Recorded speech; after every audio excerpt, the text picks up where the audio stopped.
పాకిస్తాన్‌లోని క్వెట్టా దగ్గర జాఫర్ ఎక్స్‌ప్రెస్‌ని పేల్చేసినటువంటి వ్యవహారం.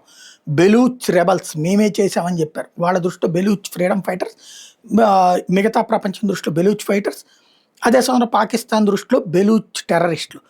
ఇప్పుడు వాళ్ళు బెలూచ్ లిబరేషన్ ఆర్మీ ఒక ఇమేజ్‌ని బయటకు పెట్టింది. సూసైడ్ బాంబర్ ఎవరైతే తను చనిపోతూ రైలుని పేల్చేసినటువంటి వ్యక్తి ఉన్నాడో, దాదాపు 45 మంది, 48 మంది ప్రాణాలు కోల్పోయారు. 140 మంది వరకు గాయపడ్డారు.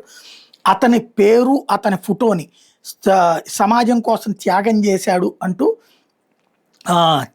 చీఫ్ బిలాల్ సహవాని అలియాస్ సాహిన్ అనేటటువంటి అతనే ఈ ఫిదాయి అంటే ఆత్మాహుతి చేసుకున్నటువంటి దళ సభ్యుడు అంటూ అతని ఫోటోను ప్రొజెక్ట్ చేసి పాకిస్తాన్ చేస్తున్న అరాచకాలతో నలిగిపోతున్నటువంటి బెలూచ్ జాతి పంతాన్ని ప్రపంచానికి తెలియజేయడం కోసమే ఈ ఆత్మాహుతి దాడి అని ప్రకటించారు.